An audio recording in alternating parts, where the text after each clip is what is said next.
машиналардан шыққан кезде бизнесмен, әкім немесе министр деп ойлап қалатын шығарсыздар.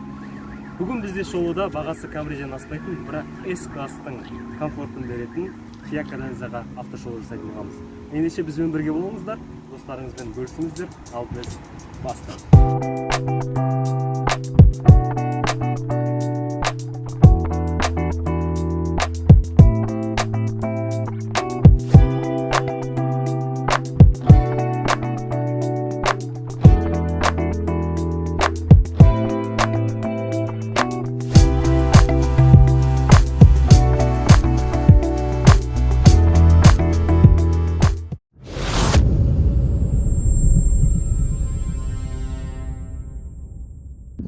Енді көліктің сыртқы дизайны туралы айта кетейік. Көліктің дизайнымен Петр Шрайер, яғни бұрынғы Audi-дің бас дизайнері жұмыс істеген екен. Яғни көліктің сыртқы қарайтын болсақ, заманауи, көзге тартымды және де премиум классқа сай жасалған. Енді көліктің алдыңғы фараларын өтейік. Көліктің алдыңғы фаралары диодтан жасалған. Бұл өзінің қаншалықты күннің жарық емесіне байланысты өзінің жарық диапазонын көтеріп немесе түсіре алады. Ал көліктің торларына өтетін болсақ, көліктің торлары өзінің фирменный әдемі торлары орналасқан.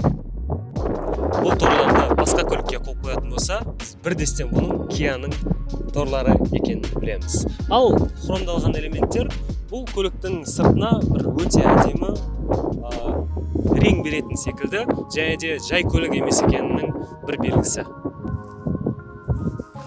Көліктің дөңгелектік базасы туралы айтатын болсақ, бұл жерде дөңгелектік базасы 2850 мм-ді шамамен құрайды екен, яғни қарап тұрсаң 3 метрдей ғой шамамен, жептеуір негізінде. Ал көліктің клиренс туралы айтатын болсақ, бұл жерде көрініп тұрған. Негізі көліктің клиренсі төмен шамамен 14 см құрайды екен. Салыстырмалы түрде Toyota Camry 70-те бұл клиренсі 15 см құрайды, шамамен 1 см-ге төмендеу. Ал енді көліктің моторына қарай өтейік, қозғалтқышына.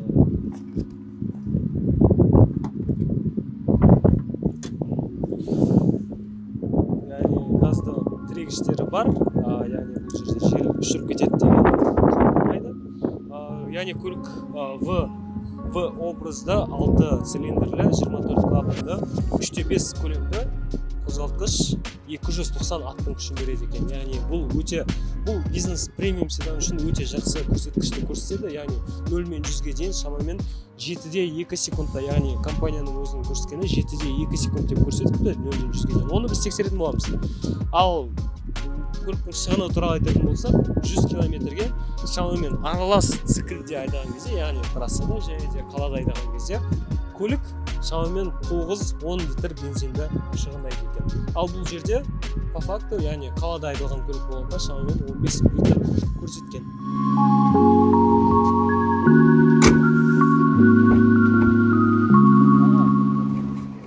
Енді көліктің ішіне қарай өтетін болсақ, көліктің ішінде бірінші болып көзіңізге интерьері түседі. Көліктің алдында отқан кезде де көлік өте бір қымбатшылықтың түрін береді. Яғни мынаяқтан ағаш детальдар, жақсы сападағы жасалған былғардан жасалған панельдері былайынан ұстаған кезде қолға жағымды ұсталады. Сонымен қатар бұл жерде 2 зоналық климат контроль. Алдыңғы және артқы орындықтардың барлығының жылытқышы бар, яғни подогрев системасы. Сонымен қатар үстімізде тұрған консоль түнде жандыруға болады, яғни екі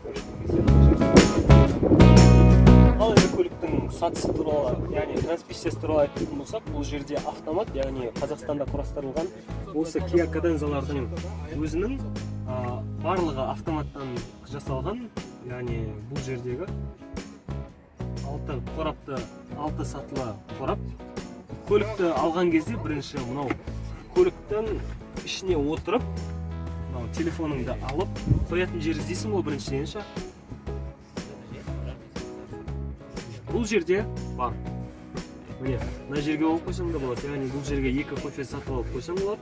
Сонымен қатар мынау телефонды біз мына жерге де қойып қойсақ болады. Яғни газды бассаң да резко тоқтасаң, бірден тоқтасаң да телефоның бір жаққа ұшып кетеді деген ой болмайды. Сонымен қатар бұл жердегі мультимедиа, яғни қазақстандық сборкаларда осындай мультимедиа орнатылған, яғни егер кореялық жиналған каденза жиналған болғанда бұл жерде 8 дюймді Bluetoothпен жалғанатын мультимедиа болу керек еді. Ал бұл қазақстандық жиналған көлік болғандықтан бұл жердегі мультимедиасы сәл кішірек, және де мультимедиаға біз AUX арқылы немесе флешканы USB портына салу арқылы басқара алады екенбіз. Жалпы көліктің ішінде отырған кезде бір ешқандай қысылып, аяққа кедергі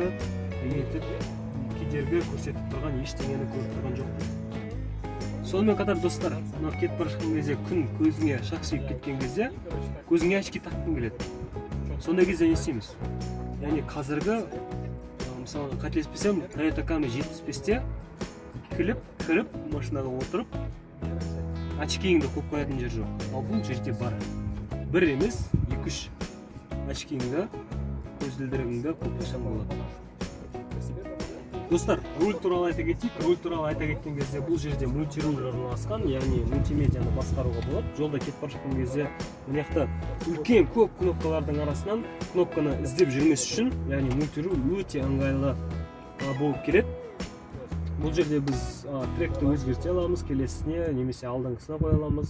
Дыбысын жоғары қоя аламыз, төмендете аламыз. Сонымен қатар круиз, адаптивный, сонымен қатар дауысын шығармауға және де режимдарын ауыстыру мүмкіндігіміз бар. Көліктің есіктері туралы айтатын болсақ, көліктің есіктерінде память сиденья, яғни сиденьяның орынның жады бар, орындықтың жады бар, яғни екі адамның қалай отыру позициясын есте сақтап қалады.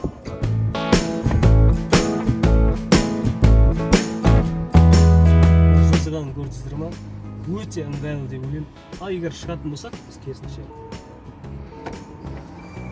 мына есікті ашсақ, автоматты түрде кетеді. Көрдіңіздер ма? Яғни бұл өте ыңғайлы, себебі біз егер аяғымыз бір жерге тиіп кетпестен, шеп зор болмастан шығып кеткенге өте ыңғайлы функция деп ойлаймын. Сонымен қатар бұл жерде орналасқан экран назар аударайық.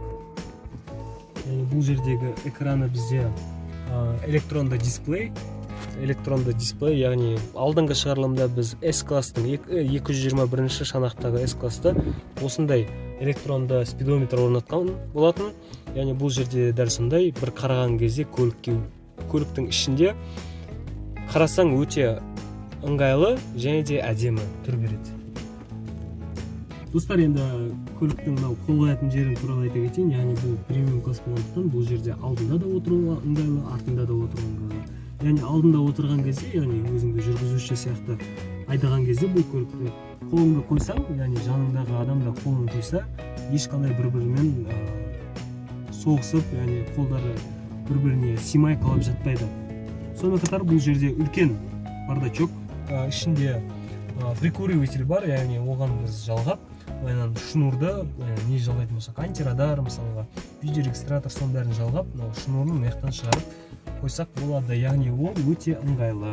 Сонымен қатар бұл жерде электронды парковка және де автохолд, яғни мұндай өр жерлерде тұрған кезде біз көліктің тормозды басып тұрып, яғни автоматты айдаған адамдар біледі, кішкене аяғың ауырып кететінін, яғни сол кезде аяғың талып кететінін, яғни сол кезде автохолдты басып қойсақ, аяғымызды тормоздан жіберген кезде көлік өзін-өзі сол жағдайда сақтап тұрады. Ол, менің ойымша, осы қалада айдап жүрген адамдарға өте ыңғайлы функция. Көлік өзі негізі қауіпсіздік жағынан да жақсы, ал енді мынау Infinity деген дыбыс шығарғыштар орнатылған екен. Соның өзінде бұл көлікте өте жақсы дыбыс сапасы, ішінде отырып қаншалықты өлеңді тыңдасақ та болады. Бірақ анау четыркалардағы сияқты буферлерді қойып қойып, багажникті ашып қойып, дискотека жасайтын ондай көлік емес бұл. Достар, жаңа айтып кеткенімдей, премиум класс автокөлік болғандықтан біз алдында отырып қана емес, сонымен қатар артында отырып та ләззат алуымыз керек. Ендеше көліктің артына қарай. Ал достар, енді көліктің артқы бөлігіне өттік.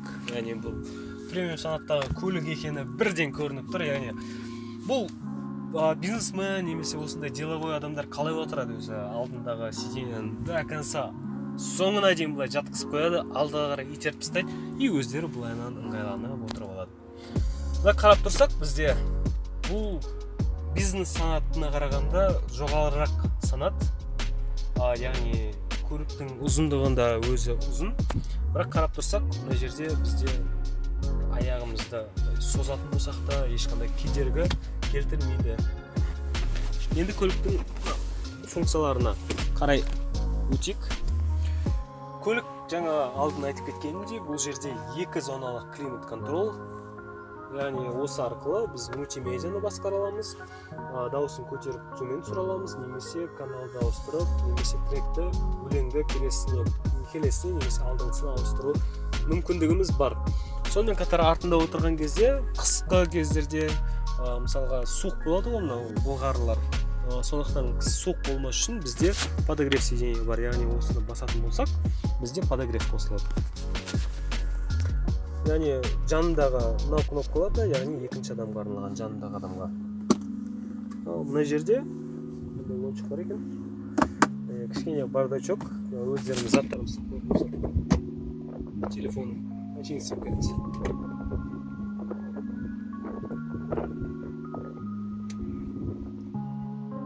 Мына жақта қарайтын болсақ, бұл жерде бізге тікелей багажникке, яғни жүк салғышқа тікелей доступ бар екен.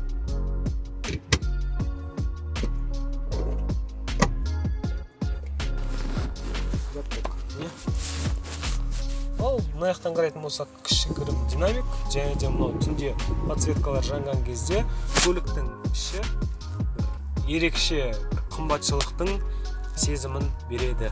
Ал енді көліктің жүк салғышына қарай өтетін болсақ, яғни бұл жерде арнайы батырмасы бар, ашуға басатын болсақ, яғни ол автоматты түрде ашылады. Премиум класстағы көлік, яғни бұл жерде чемодандарды, сондай жүк таситын заттарды тасымалдағанға бізге өте кең жүк салғыш орын керек. Яғни бұл жерде жүк салғышының көлемі шамамен 450 литрді құрайды екен. Яғни оған мынау ненің көлемі кірмейді, яғни запасканың орны санамағында шамамен 450 литр. Яғни бұл салыстырмалы түрде Toyota Camry 35-30-дардың шанақтарына қарағанда азырақ. Я, келісем. Бірақ былай қарасаң өте үлкен, өте кең. Менің ойымша мынау шамамен 3-4 чемоданды салғанға бұл көлік, яғни бір үлкен, 2 кішкентай чемоданды салып, яғни аэропортқа барып, адамдарды күтіп алып, шығарып салғанға бұл көлік менің ойымша өте жақсы келеді. Көліктің премиум класстағы екенін, яғни алдыңғы шығарылымда біз көрсеткен кезде, яғни эконом санатындағы көлікті біз мына жеріне жоқ екенінен білдік та, яғни ол жерде эконом жеткен. Ал бұл жерде премиум класстағы көлік болғандықтан бұл жерде барынша көліктің көркін келтіруге және де барынша әдемірек қылуға тырысқан. Яғни бұл жерлердегі мынау бетіндегі жабындысы көліктің премиум класстағы екенін көрсетеді. Ал енді көліктің жүк салғышын жабатын болсақ, яғни мына жерден ұстаймыз и жабамыз. Қатты күш талап еткен жоқ, бірақ сонда да кішкене былай іштен жапқан менің ойымша кішкене ыңғайсыздау.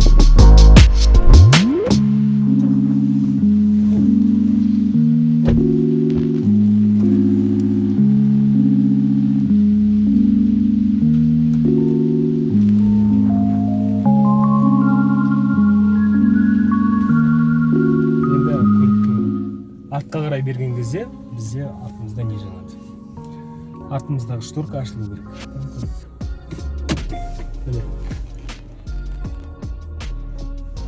Ол егер қайтадан алдыға қарай кеткен кезде, бұл қайтадан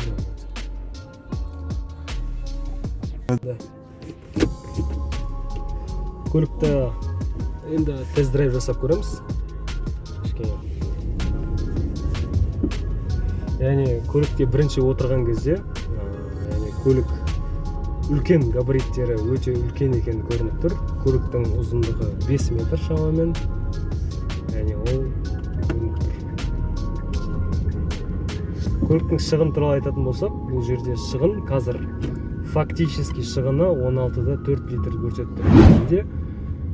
Аралас циклде айтатын болса, бұл жерде 9 литр 9,5-10 литр жейді деп көрсетілген негізінде. Руль гур, яғни гидравлический руль, электроруль емес, электроруль сияқты жұмсақ емес, бірақ механический сияқты қатты ауыр деп те айта алмаймын. Ал енді көліктің 0-мен 80-ге дейінгі қанша уақытта жылдамдығын асыратынын көрейік. Достар, біз қалада, яғни бұл көліктің қалада айдалғанын есепке алуымыз керек. Сонымен қатар бұл көліктердің бағасы, яғни егер сіз бұл көлікті қазір автобусда көріп отырсаңыз, яғни бұл көлік сізге қызық деген сөз. Яғни осы көлік негізі сатылымда, егер соңына дейін көретін болсаңыз, яғни осы көліктің қаншалықты қандай жағдайда екенін толығымен көріп алып, бағасын, яғни қожайынымен хабарласып көрсеңіз болады осы көлікті. Бұл Астана қаласында. Ал колесадағы бағалары 7,5 миллионнан басталып, яғни өзінің жылына байланысты 2013 пен 2016 жылдар аралығында шығарылған бұл көлік. Яғни өзінің жылына, яғни жағдайына байланысты бұл көлік бағасы 7,5 миллионнан шамамен 10,5 миллионға дейін бар. Яғни Toyota Camry-ларға қарағанда сол шамалас бұл көліктің бағасы. Ал енді 0-мен 80-ге дейінгі аралығында қанша жылдамдықты көтеріп, қанша уақытта жылдамдығы көтерілетінін көрейік. Ендеше бастадық. 1, 2, 3.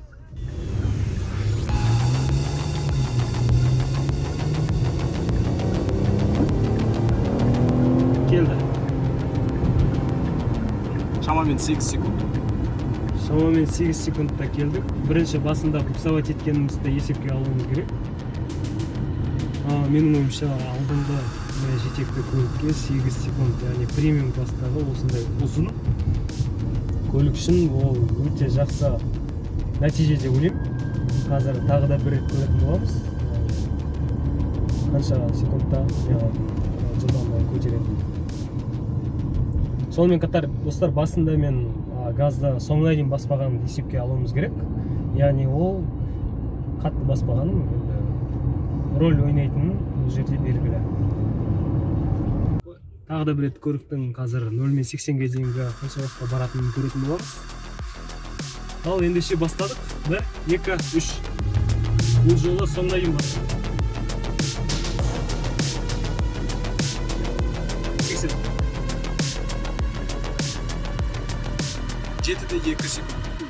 Яғни 80-ге қазір біз до конца басқан кезде 7,2 секундта бардық. Яғни 100-ге баратын секундта, яғни қазір көлік 50 мың километр жүрген, яғни дерлік жаңа десек болады. Яғни қозғалтқышы ешқандай ескіріп, немесе кішкене тозып қалған жоқ.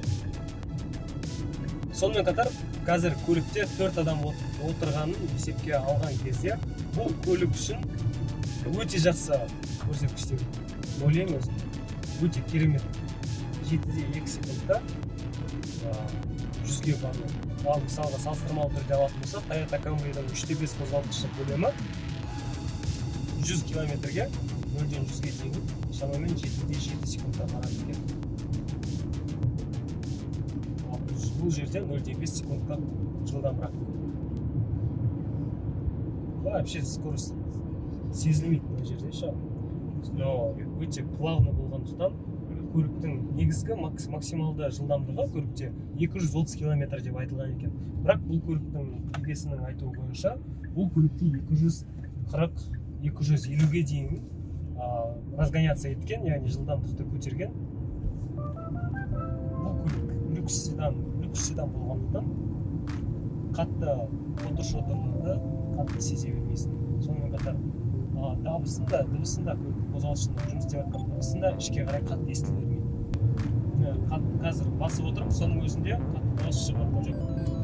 Бұл көлік туралы қызықты факттар айтатын болсақ, яғни әкімдіктерде көбінесе осы Kia Cadenza'ны қолданатын болады. Яғни егер осындай көлік алатын болсаңыздар, мүмкін сіздерді мүлдем МАИ мамандары, яғни полиция мамандары сіздерді жолда тоқтатпау мүмкіндігі бар. Смело.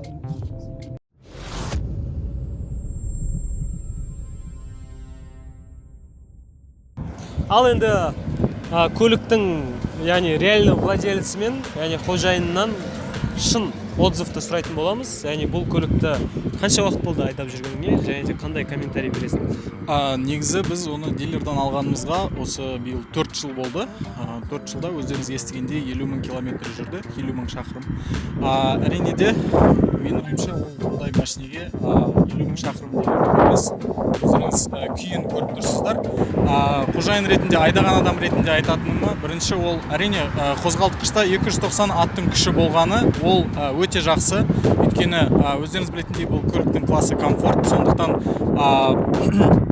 бұндай салмағы үлкен болғандықтан оны осылай тартып жүргізетін қозғалтқыштың көлемі үлкен болғаны және қуаты көп болғаны өте дұрыс деп ойлаймын. Өзінің бағасына, яғни өзі мына Каденза өзінің немесе класстастардың арасында өте жақсы орында тұр деп айта аламын. Өте керемет машина. Ал осы 4 жылдың ішінде қандай шығын кетті? Яғни қандай шығын керек? Әрине, шығындардан айтатын болсақ, әрине майы, яғни қозғалтқыштың майы барлығы уақытымен ауыстырылды. Ең басты шығын сол деп айтуға болады. Бензин жағынан тек АИ 95 бензині құйылады. Және де басқа ешқандай шығын болған емес. Бұл негізі машина көп жүрмейтін машина, тек күніне жұмысқа барып, жұмыстан келу сияқты мағынада қолданылады. Және де жылына 1-2 рет осы біздің трассамызға шығады. Жақсы, рахмет. Достар, сонымен қатар естеріңізге саламыз, осы көлік қазір сатылымда. Осы көлік видеоның сипаттамасында біз осы кісінің телефон номерін қалдырып кетеміз. Егер телефон номері жоқ болатын болса, бұл көлік уже сатылып кеткен болады. И сондықтан да үлгеріп қалыңыздар, телефон номерін қалдырып кетемін. Осы адамға хабарласып, толық жағдайын көрдіңіздер. Сіздер көліктің қандай жағдайда екенін тек қана хабарласып, немесе WhatsApp-қа жазсаңыздар болды. Бізбен бірге болғандарыңызға рахмет. Келесі кездескенше аман сау болыңыздар.